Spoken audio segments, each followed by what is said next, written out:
Hello, I welcome all of you to Defense Mania.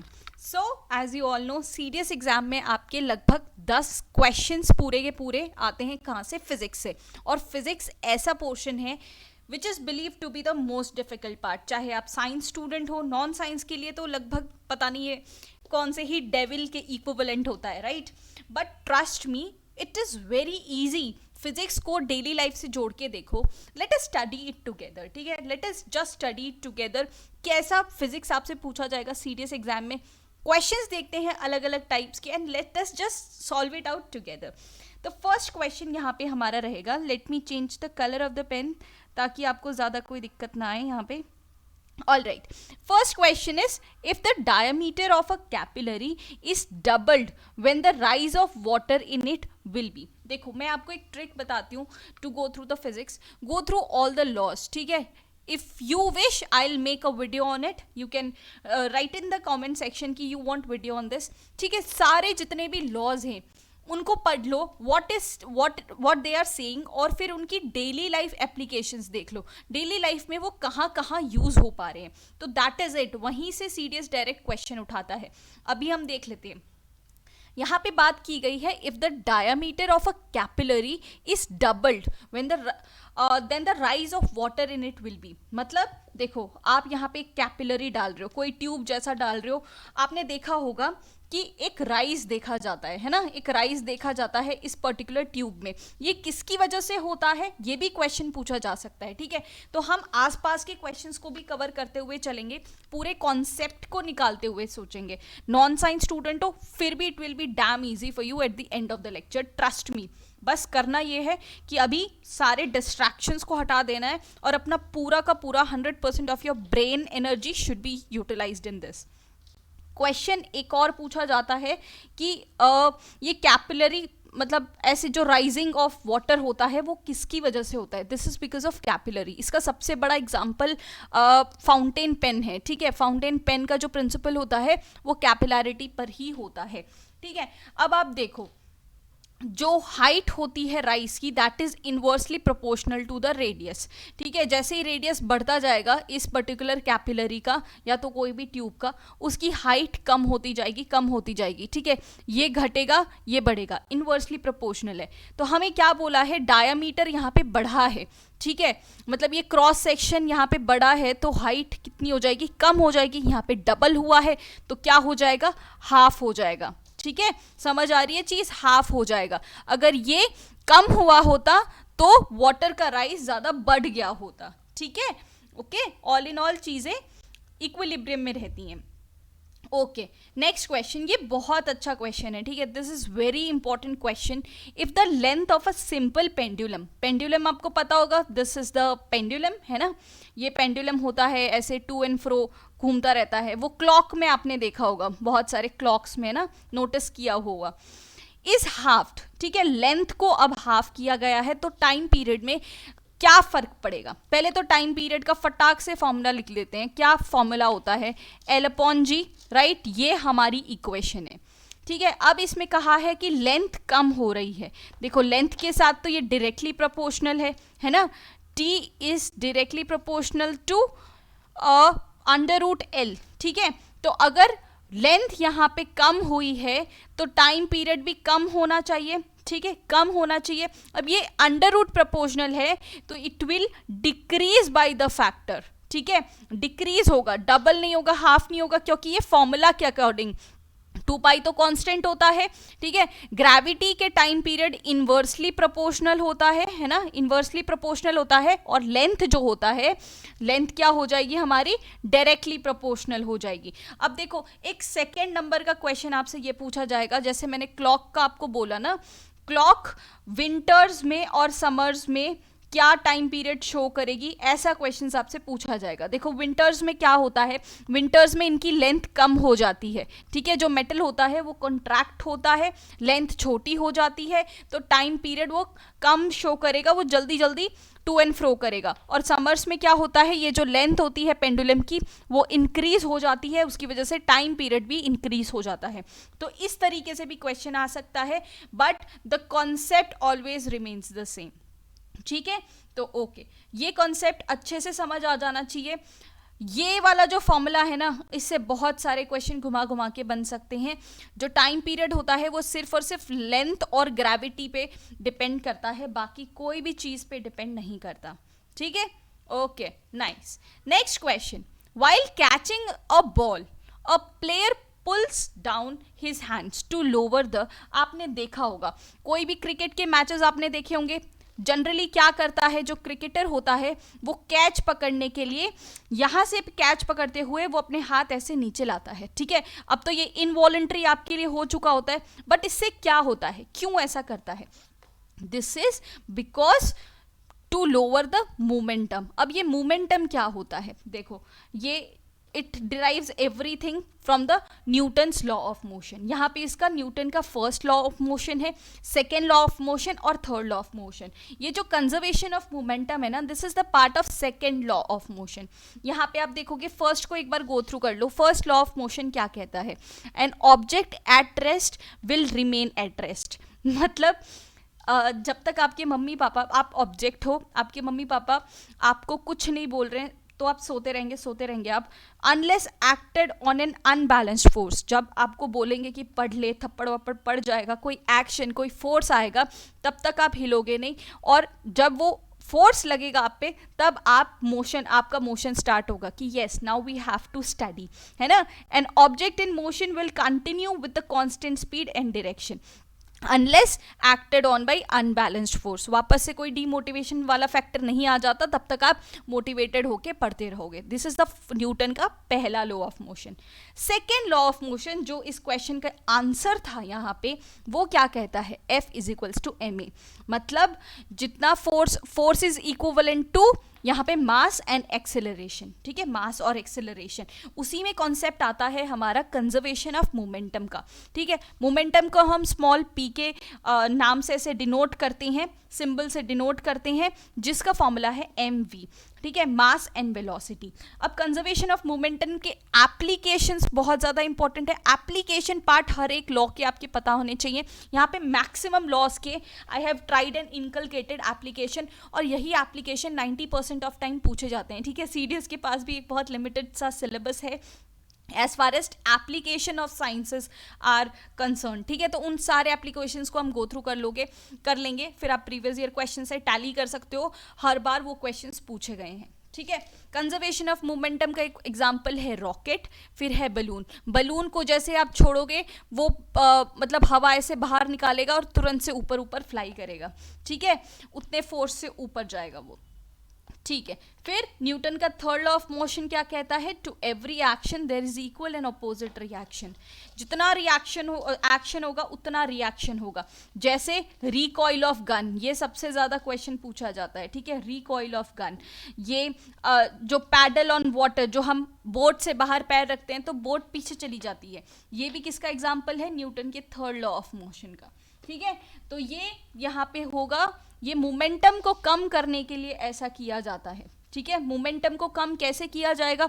मास तो constant रहेगा, velocity को कम करने की, जब वो बॉल आती है बहुत तेजी से आती है, बहुत स्पीड से आती है, तो हाथ में चोट लग सकती है, लेकिन उसकी वेलोसिटी को कम कर दिया जाता है ताकि मोमेंटम भी उसका कम हो जाए और चोट ना लगे. ठीक है, this is the reason. Okay, next question. The sky appears blue because. देखो, ये बहुत इंटरेस्टिंग टॉपिक है हमारे लाइट का, है ना. लाइट के सारे फिनोमेना यहाँ पे हमारे बहुत ज़्यादा इंपॉर्टेंट है. एक बार गो थ्रू कर लो. ठीक है, सारे के सारे applications maximum time same to same पूछे जाते हैं. There are several phenomena of light. जैसे कौन कौन से है?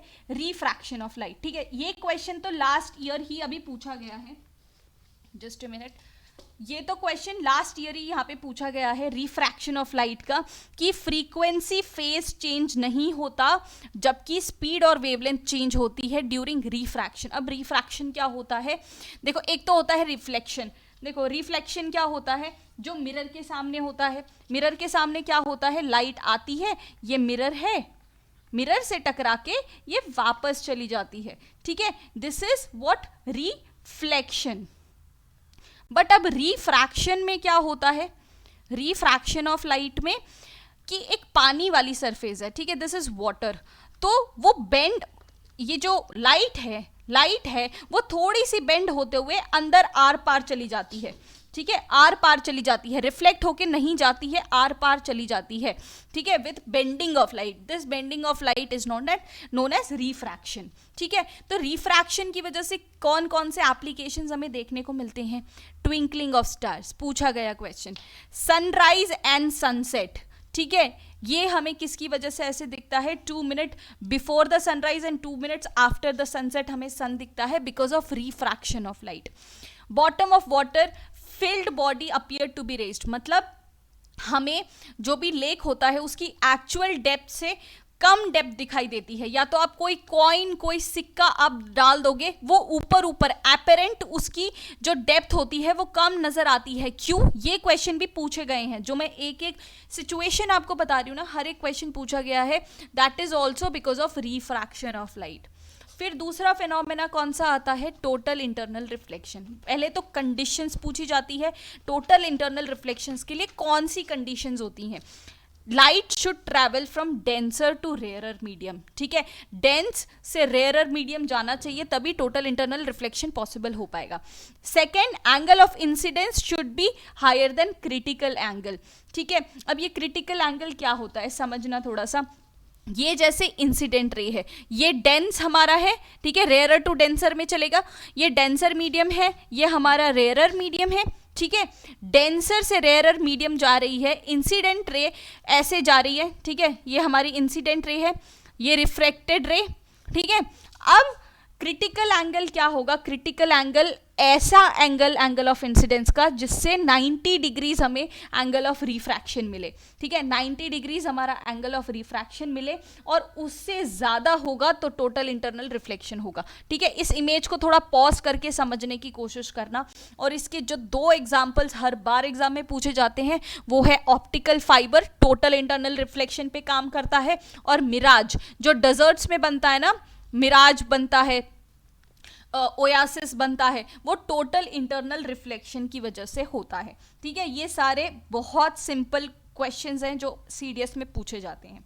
फिर आते हैं स्कैटरिंग ऑफ लाइट की बात. स्कैटरिंग ऑफ लाइट में क्या क्या एप्लीकेशंस है? आपको कलर ऑफ स्काई ब्लू क्यों दिखाई देता है? स्काई रेड क्यों दिखाई देता है during sunrise and sunset?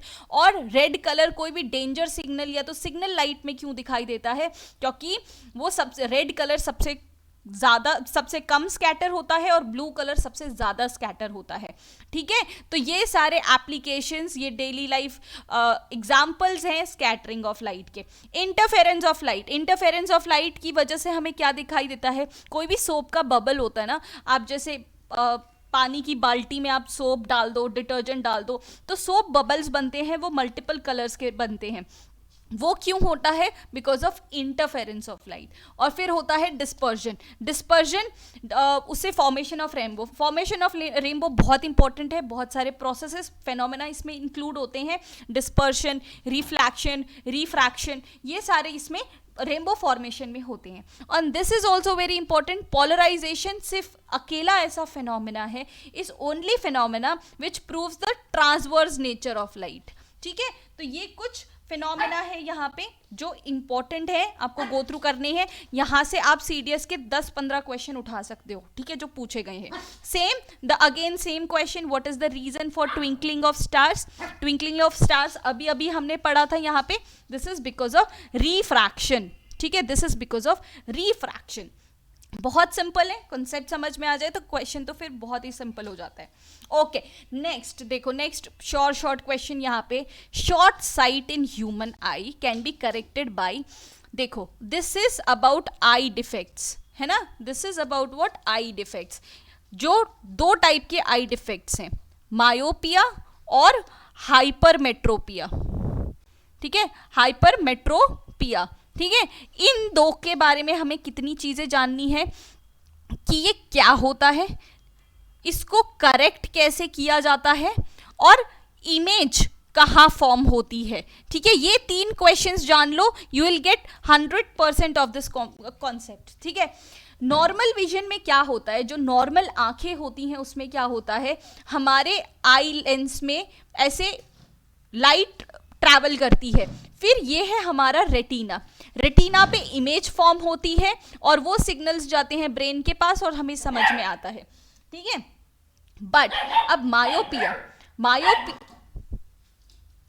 Myopia में क्या होता है, ये पहले ही रेटिना के पहले ही इमेज बन जाती है, इसलिए इमेज क्लियर नहीं होती। ठीक है, इमेज क्लियर नहीं होती, इसमें इसे एक और नाम से क्या जाना जाता है, नियर साइटेडनेस। ठीक है, नियर साइटेडनेस, जिसमें पास की चीजें दिखती हैं, दूर की चीजें नहीं दिखती। ठीक है, मायोपिया, इसको हम करेक्ट कैसे करेंगे, कॉनकेव लेंस के थ्रू करेक्ट करेंगे। कॉनकेव लेंस इस इमेज को उठाकर यहाँ पे रेटिना पे बनाएगी और हमें क्लियरली विजिबल होगा। हाइपरमेट्रोपिया में क्या होगा, हाइपरमेट्रोपिया में रेटिना के पीछे इमेज बन रही है, रेटिना के पीछे। ठीक है, फार साइटेडनेस जिसे हम कह सकते हैं, दूर की चीजें दिखाई देती हैं, पास की चीजें नहीं दिखाई देती। इसको हम सही कैसे करेंगे, by the means of convex lens. ठीक है, ये 3 चीजें आप रीड आउट कर लो तो that is done for this. ठीक है, तो short sight in human can be corrected by the using of concave lens. ठीक है, कॉनकेव लेंस के थ्रू हम उसको यूज कर सकते हैं और ठीक कर सकते हैं। Clear? Okay. Type of mirrors used in headlamp of cars. देखो नाउ अगेन 3 चीजें इंपॉर्टेंट है, ये चाहे मिरर हो जाए चाहे लेंस हो जाए, 3 चीजें पढ़ लोगे, हर बार सेम क्वेश्चंस पूछे जाते हैं, you will score 100% in that. सबसे पहले कि इमेज कहाँ फॉर्म होती है। ठीक है, लाइट का सोर्स अलग अलग कर दोगे तो इमेज कहाँ फॉर्म होगी, कैसी image, diminished, enlarge, virtual, erect, कैसी इमेज फॉर्म होगी, और फिर उस पर्टिकुलर मिरर या उस पर्टिकुलर लेंस का एप्लीकेशन कहाँ पे है। ठीक है, तो एक बार गो थ्रू कर देंगे। I am giving you one trick कि कॉनकेव मिरर को आप रिलेट करके पढ़ना कॉन्वेक्स लेंस के साथ। ठीक है, कॉनकेव और कॉन्वेक्स लेंस और मिरर की प्रॉपर्टीज बहुत ज्यादा सेम है। ठीक है, और कॉन्वेक्स मिरर और कॉनकेव लेंस की रिलेट करके पढ़ोगे तो things will be easier for you. ठीक है, चलो कॉनकेव मिरर से स्टार्ट करते हैं। दिस इज द सुपर अगर if you ask me only one thing to read in lens, sorry one thing to read in physics, तो I will say कि mirror, convex, concave lens और mirror को go through कर लो। ठीक है, this is the priority one thing. ठीक है, concave mirror में क्या हो रहा है, पोजीशन ऑफ ऑब्जेक्ट को इंफिनिटी पे रखा गया है, तब इमेज कहाँ बनेगी, फोकस पे बनेगी। ठीक है, इंफिनिटी से चीज आई है तो फोकस पे बनेगी, बहुत छोटी इमेज होगी, रियल और इन्वर्टेड होगी। ठीक है, रियल और इन्वर्टेड इमेज बनती है when it comes to concave mirror. अब देखो, अब क्या हुआ है, वो थोड़ा सा पास लाया है, ऑब्जेक्ट को थोड़ा सा पास लाया। अब सोच लो ये मिरर है हमारा। ठीक है, ये हमारा क्या है, ये हमारा कॉनकेव मिरर है। पहले सबसे ज्यादा दूर पे चीज थी, यहाँ पे इंफिनिटी पे, अब ये इसका सेंटर है, कर्वेचर। ठीक है, कि अगर ये पूरा सर्कल इस तरीके से होता ना, पूरा सर्कल होता तो इसका सेंटर यहाँ पे आता। ठीक है, तो दिस इज सेंटर, और सेंटर और ये पोल आप बोल दोगे, उसके बीच का पॉइंट होता है फोकस, उसके बीच का पॉइंट होता है फोकस। इंफिनिटी से हमने यहाँ पे ऑब्जेक्ट रखा था तो उसकी इमेज कहाँ पे बनी थी, फोकस पे इमेज बनी थी। ठीक है, अब इंफिनिटी से थोड़ा सा पास आएंगे। ठीक है, सेंटर के तो बियॉन्ड ही है, तो इमेज कहाँ पड़ेगी, तो इमेज शिफ्ट होगी इस तरफ, यहाँ पे सेंटर और फोकस के बीच में बनेगी। पहले बहुत छोटी इमेज थी, अब छोटी इमेज है, सेम रियल और इन्वर्टेड। आप मतलब प्रोसेस समझो इसका। फिर सेंटर पे आई है। ठीक है, और पास ला दी मिरर के, सेंटर पे इमेज आई है, तो क्या है, सेंटर पे ऑब्जेक्ट रखने पे सेंटर पे ही इमेज बनी है, and that too same size. ठीक है, सेम साइज की, सबसे पहले दूर रखी थी, बहुत छोटी बनी थी, फिर थोड़ा पास लाया तो थोड़ी छोटी हुई। ठीक है, और अब सेम साइज की बन रही है। अब क्या होगा, सेंटर के इस तरफ इमेज को चलाओगे तो क्या होगा, इमेज बड़ी होती जा रही है। जैसे जैसे ऑब्जेक्ट पास आता जा रहा है, इमेज बड़ी होती जा रही है, but nature remains the same, real और इन्वर्टेड इमेज होगा कॉनकेव मिरर में। ठीक है, वापस से वीडियो को स्लो डाउन करके देखना, what I have said, try to relate it, दिमाग में रिटेन करने की कोशिश करो, इमेजिन करने की कोशिश करो, then you will get things. ठीक है, सेम कॉनकेव लेंस की बात करूं तो सेम होगा, इंफिनिटी पे चीजें रियल, इन्वर्टेड और डिमिनिश्ड छोटी सी होगी। ठीक है, 2f पे अनलेस 2f पे रियल, इन्वर्टेड, डिमिनिश्ड। ठीक है, सेम साइज का कहां पे होगा, 2f1 पे, मतलब सेंटर पे। लेंस में थोड़ी सी टर्मिनोलॉजी अलग हो जाती है, बस C को यहाँ पे 2f बोला जाता है, f यहाँ पे है, 2f मतलब डबल उसका डिस्टेंस हो गया, बस टर्मिनोलॉजी अलग है। दोनों को रिलेट करके पढ़ने की बात करना। मिरर में it is centre, it is focus, और लेंस में it is f1, this is 2f1, ठीक है, इट इज 2f1। तो थोड़ा सा समझने की यहाँ पे कोशिश करना। ओके, ओनली अंटिल f1 और 0, मतलब यहां से जहां से पोल शुरू होता है वहां पे रखोगे तो on the same side of object image मिलेगी, वर्चुअल रिलेट मिलेगी और एनलार्ज इमेज मिलेगी, ठीक है, क्लियर, नाइस। अब कॉन्वेक्स मिरर में क्या हो रहा है? कॉन्वेक्स मिरर में हमेशा चीजें मैक्सिमम टाइम चीजें वर्चुअल और इरेक्ट बनेगी, ठीक है, वर्चुअल और इरेक्ट इमेज मिलेगी। कॉनकेव लेंस में क्या होगा? इन्फिनिटी पे वर्चुअल और इरेक्ट, और बियॉन्ड इन्फिनिटी एंड 0 वर्चुअल और इरेक्ट, छोटी इमेजेस हमेशा मिलेंगी हमें, ठीक है। कॉनकेव मिरर और लेंस में क्या, कॉनकेव मिरर और कॉन्वेक्स लेंस में क्या हो रहा है? रियल और इन्वर्टेड इमेज। कॉन्वेक्स मिरर और कॉनकेव लेंस में वर्चुअल और इरेक्ट इमेज हमें मिल रही है। तो उस हिसाब से हमारे एप्लीकेशंस होंगे, ठीक है, एप्लीकेशंस होंगे। अब इस क्वेश्चन का आंसर क्या हो जाएगा? टाइप ऑफ मिरर पूछा है in headlamp, headlamp, please comment it down, convex मिलेगा, कॉनकेव मिलेगा। अब आपको अच्छे से समझ आ गया होगा कि किसका क्या पर्पस है, ठीक है, किसका क्या पर्पस है। Okay, what should a person on a freely rotating turntable do to decrease his angular speed? आप ये बचपन में ये झूले में झूले होंगे ना, जहाँ पे गोल गोल गोल गोल ऐसे घूमना था, है ना, गोल गोल गोल गोल। ज्यादातर क्या होता था कि हम पीछे के साइड आ जाते थे तो गिरने का डर ज्यादा होता था, और फिर जैसे ही हम पास आते थे उसकी स्पीड कम हो जाती थी। हम वो सिंक्रोनाइजेशन मैच करते थे, हम और हमारे दोस्त, राइट। तो उसी पे क्वेश्चन है। क्या क्वेश्चन पूछा गया है? पर्सन को अगर वो बैठा है फ्रीली रोटेटिंग टर्न टेबल पे, उसको अपनी स्पीड कम करनी है तो क्या करेगा, ठीक है। This is based on angular momentum, ठीक है, एंगुलर मोमेंटम। एंगुलर मोमेंटम में दो सवाल अराइज होते हैं। सबसे पहले तो ये हमारा झूला, ठीक है, झूले पे हम एक पॉइंट ऑब्जेक्ट है और हम घूम रहे हैं इस तरीके से, तो क्या एप्लीकेबल होगा? ये हमारा एंगुलर मोमेंटम है, ये हमारा डिस्टेंस है, ये हमारा यहाँ पे लीनियर मोमेंटम है, ये हमारा क्या है? लीनियर मोमेंटम हो जाएगा। तो ऑब्वियसली एंगुलर मोमेंटम क्या करना पड़ेगा? एंगुलर मोमेंटम को, मतलब एंगुलर स्पीड को कम करने के लिए क्या करना पड़ेगा? We have to spread hands outwards, बाहर की तरफ हाथ कर लेंगे तो क्या हो जाएगा? स्पीड कम हो जाएगी, ठीक है, स्पीड यहाँ पे हमारी कम हो जाएगी। तो दिस हैज कम। और जब एक्सटेंडेड ऑब्जेक्ट का एग्जांपल पूछा जाए, ये है ना जिम्नास्टिक्स ये होते हैं, यहाँ पे क्या होता है? जब इसने अपने हाथ और पैर फैला दिए हैं तो हाई रोटेशनल इनर्शिया मिल रहा है, और जब हाथ पैर उसने कंप्रेस ऐसे कर दिए हैं तब लो रोटेशनल इनर्शिया हो रहा है। तो उस हिसाब से एंगुलर मोमेंटम यहाँ पे डिफर करेगा, ठीक है, clear, nice.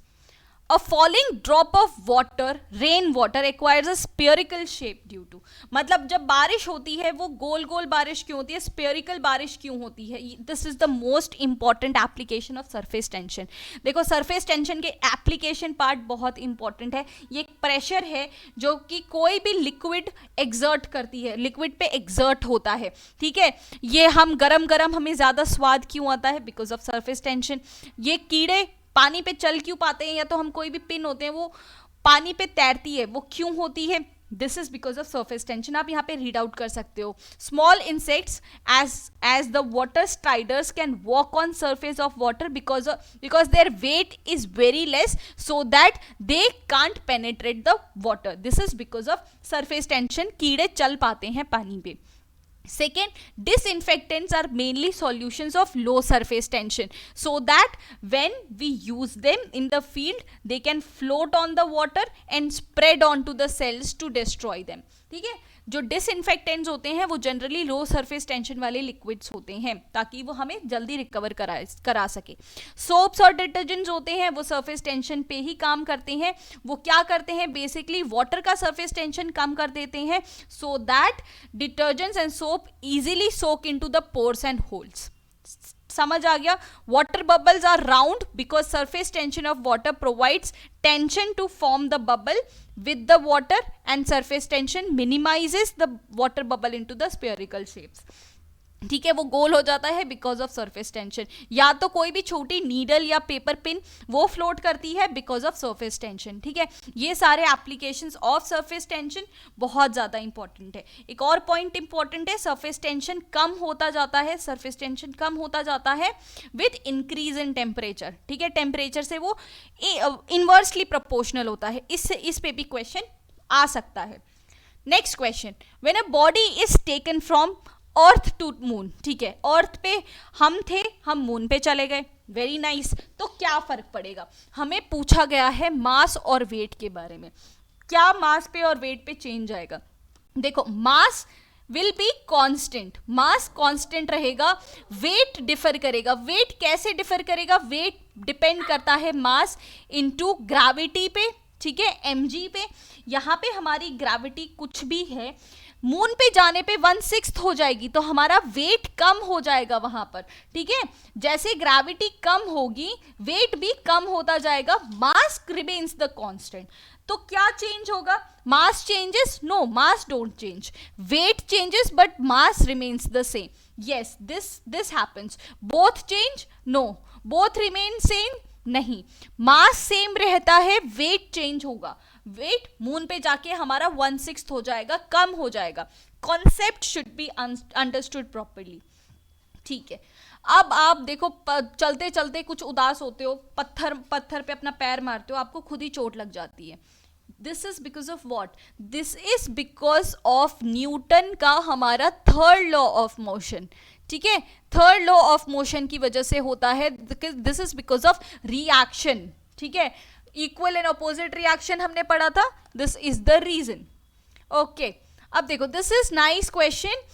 2 stones of different mass are dropped simultaneously from the top। मतलब अलग, एक छोटा पत्थर एक बड़ा पत्थर, एक छोटा पत्थर एक बड़ा पत्थर, दोनों को एक ही छत से 13th फ्लोर से फेंका गया। तो वो कब, कौन सा पत्थर पहले गिरेगा, कौन सा पत्थर बाद में गिरेगा? लेट मी टेल यू, दोनों पत्थर सेम टाइम ही ग्राउंड को टच करेंगे क्योंकि उनकी हाइट सेम है, उनकी ग्रेविटी भी सेम है, तो ये सेम टाइम पे गिरेंगे। मास पे डिपेंडेंट नहीं होता है फ्री फॉल। जो फ्री फॉल होता है वो मास डिपेंडेंट नहीं होता है, तो वो दोनों सेम टाइम पे गिरेंगे ग्राउंड पे। ठीक है, तो ये कॉन्सेप्ट आपको समझ आना चाहिए। ठीक है, कॉनकेव लेंस के बारे में पूछा है। Concave lens always forms an image. हमने क्या पढ़ा था? कॉनकेव लेंस इमेज फॉर्म करता है। ठीक है, कैसी फॉर्म करता है?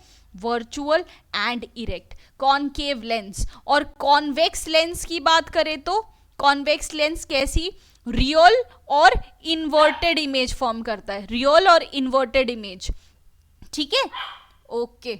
और ये कैसी इमेज फॉर्म करेगा? डिमिनिश्ड इमेज, छोटी इमेज फॉर्म करेगा, small size. Okay, nice. Next question, rise of water, rise of oil of wick is due to, this is due to surface tension. ठीक है, कैपिलैरिटी, आप यहाँ पे कैपिलैरिटी वाला जो हमने फर्स्ट क्वेश्चन सॉल्व किया था ना, उससे रिलेट कर सकते हो। Rise of water in a wick, this is due to capillarity, this is due to surface tension of oil. ठीक है, क्लियर? नाइस। चलो, this is very interesting question. Athlete जो डाइव करते हैं off the high spring board can perform variety of exercises. आपने देखा होगा वो कूदते हैं अलग अलग टाइप पे, जिम्नास्टिक्स एक्सरसाइज करते हैं इन एयर, और फिर अल्टीमेटली वो पानी में डाइव कर जाते हैं। ठीक है, तो क्वेश्चन ये है, which one of the following parameters will remain constant? देखो, लीनियर मोमेंटम होगा ना, वो चेंज होता जाएगा। क्यों? क्योंकि वेलोसिटी चेंज हो रही है, मोमेंट ऑफ इनर्शिया भी चेंज होता जाएगा। कांस्टेंट जो चीज रहेगी ना, वो एंगुलर मोमेंटम कांस्टेंट रहेगा।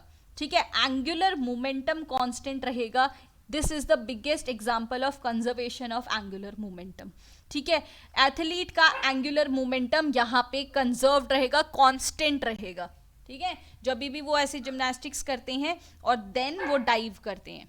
चलो, इस क्वेश्चन से हमारे बहुत सारे फंडे क्लियर होने वाले हैं, क्योंकि हम हर लॉ को गो थ्रू करेंगे. स्कूबा डाइविंग के टाइम पे while ascending towards the water surface there is danger of bursting of lungs. हमारे lungs burst क्यों हो जाते हैं? देखो, सबसे पहले we need to know Archimedes principle. Archimedes principle क्या होता है? इसके ऊपर से बहुत सारे एप्लीकेशंस आपके आ सकते हैं. Then you and you are is going to solve the question. ये क्वेश्चन आप ही सॉल्व करोगे, आपको आ जाएगा. Comment it down, tell me the reason behind it. ठीक है, science should be very easy for you now. Archimedes principle में क्या होता है, क्या कहता है कि वाटर जितना डिस्प्लेस होता है, देखो आर्किमिडीज पहले इसमें पढ़े हैं, जितना वाटर इन्होंने डिस्प्लेस किया उतना ही क्या बोलते हैं, weight of water is equals to weight of Archimedes, उतना ही बॉयंट फोर्स अप्लाई होता है. ठीक है, अगर यहाँ पे आर्किमिडीज साहब को डाल दिया है तो उसके इक्विवेलेंट अपोजिट एक बॉयंट फोर्स लगेगा. ठीक है, तो जो वाटर डिस्प्लेस होगा, वो कितना वाटर डिस्प्लेस होगा, जितना वेट आर्किमिडीज का होगा. ठीक है, अगर ये 10 किलो के हैं तो 10 किलो का पानी डिस्प्लेस हो जाएगा यहाँ पे. क्लियर? ये होता है आर्किमिडीज प्रिंसिपल. नेक्स्ट है हमारा बॉयल्स लॉ, ऑप्शन में है ना, बॉयल्स लॉ. बॉयल्स लॉ क्या कहता है? और pressure of gas increases at its volume decreases. मतलब प्रेशर वॉल्यूम से इनवर्सली प्रोपोर्शनल है. प्रेशर बढ़ता जाता है, वॉल्यूम कम होता जाता है, वॉल्यूम बढ़ता जाता है, प्रेशर कम होता जाता है. ये है हमारा बॉयल्स लॉ. गे-ल्यूसेक लॉ हमारा है कि pressure is directly proportional to temperature. आप इसको एक कुकर के एग्जाम्पल से भी समझ सकते हो. कुकर के एग्जाम्पल से कैसे समझोगे आप? आपका जो प्रेशर कुकर होता है, ठीक है, आप उसमें टेम्परेचर बढ़ाते जाते हो तो क्या होता है? प्रेशर भी इंक्रीज होता है ना, प्रेशर भी इंक्रीज होता है. तो दैट कुड बी रिलेटेड. गे-ल्यूसेक का लॉ. और ग्राम्स लॉ ऑफ डिफ्यूजन, ये क्या कहते हैं? ये कहते हैं rate of diffusion is inversely proportional to square root of molar mass. ठीक है, inversely proportional to molar mass. Now I hope आप इस क्वेश्चन को आंसर करोगे. I want your answer in the comment section. ठीक है, ओके. अब देखो, इसमें है ना बहुत लोग पागल बनेंगे, इस क्वेश्चन में बहुत लोग पागल बनेंगे. कैसे बनेंगे? हालांकि मैं ऑलरेडी आंसर बता चुकी हूं पहले. Still the time period of simple pendulum having spherical wooden Bob is 2 seconds. ठीक है, टाइम पीरियड हमें दे चुका है 2 सेकेंड्स का है. किसका? वुडन का जो हमारा बॉब है उसका 2 सेकेंड्स का है. अगर उसको हम रिप्लेस कर दे विद द मेटालिक वन, ठीक है, मेटालिक वन, अगर इसका वेट m है तो उसका वेट 2m है. ठीक है, ट्वाइस एज हेवी. तो टाइम पीरियड में क्या फर्क पड़ेगा? नाउ टेल मी, क्या फर्क पड़ेगा? पहले एक वुडन का बॉब था ऐसे, है ना, पेंडुलम ऐसे है. अब वुड को मेटल से. पॉज द वीडियो और मन में सोच के आंसर बताओ. ठीक है, मन में सोच के आंसर बताओ. Now I will tell you. T is equals to 2 pi under root L upon G. Where the damn mass is coming from. Mass तो है ही नहीं यहाँ पे, चाहे वो वुड का हो जाए, चाहे वो कॉटन का हो जाए, चाहे वो मेटल का हो जाए, it does not affect. Length अगर उसकी सेम है, सेम ग्रेविटेशनल फोर्स से उसको एक्सपोज किया गया है, तो time will not change, time will remain same. यहाँ पे 2 सेकेंड्स है तो यहाँ पर भी 2 सेकेंड्स ही रहेगा, चाहे वो ट्वाइस हैवी हो या थ्राइस हैवी हो. This was mind distracting question. 2 seconds पहले था, 2 सेकेंड्स अभी होगा. We just have to focus on L and G and nothing else. ठीक है, अब मुझे बताना if you got confused in this question. Okay, I think this is you. Exam clear करके आप SSB में ऐसे ही तैयार होके जाओगे. ओके, एक पर्सन है, आप ही हो जैसे, वो 1 मीटर दूर खड़ा है प्लेन मिरर के. ठीक है, now he approaches the mirror by 40 centimetre. तो मिरर और इसके बीच में कितना फर्क रह गया? पहले 1 मीटर था, मतलब 100 सेंटीमीटर था, अब 40 सेंटीमीटर वो चल के आ गया. अब इसके बीच में 60 सेंटीमीटर का डिफरेंस है. New distance between the person and his image. देखो, अब पर्सन यहाँ पे है, प्लेन मिरर की प्रॉपर्टी क्या होती है, जितना डिस्टेंस वो उसमें दिखाता है एक्चुअल में उतनी ही इमेज पीछे होती है। तो 60 सेंटीमीटर तो एक्चुअल मिरर और पर्सन के बीच में, और फिर मिरर और उसकी इमेज भी तो 60 सेंटीमीटर पीछे होगी, तो क्या हो जाएगा 120 सेंटीमीटर 1.2 मीटर्स। यहां पे बच्चे यही गलती करते हैं कि 60 सेंटीमीटर टिक करके आ जाते हैं, इमेज तो पीछे ही फॉर्म हुई है ना, मिरर के पास ही नहीं, उतनी डेप्थ तो शो करेगा जितना एक्चुअल डेप्थ है, 60 सेंटीमीटर पीछे है तो इमेज मिरर में भी 60 सेंटीमीटर पीछे दिखाएगा, तो it will be 1.2 metres. Fine. So ये कुछ हमारे सेट ऑफ क्वेश्चंस थे जिसको बहुत डिफिकल्ट माना जाता था अभी तक in the physics. Now please tell me in the comment section, is it any easy for you? Do tell me क्या चेंजेस हो सकते हैं, कैसे इम्प्रोवाइज हो सकता है, कैसे इंप्रूवमेंट हो सकता है। I always tell you what should be done, what should not be done in your preparation. तो आई गेस आपको भी मुझे कुछ सजेशन देना चाहिए। I am waiting for your suggestions in the comment section. ऐसी कुछ प्रिपरेशन बूस्टर वीडियोस हमारी आती रहेंगी, तो stay alert with Defence Mania, ठीक है? तो हर रोज वीडियो आती रहेगी, stay alert with it, check करते रहना कि वीडियो आ गई है या नहीं, and keep revising. Revision is the key to success, key to excel in your serious exam, ठीक है? तो I will see you guys in the next series. Till then goodbye and जय हिंद।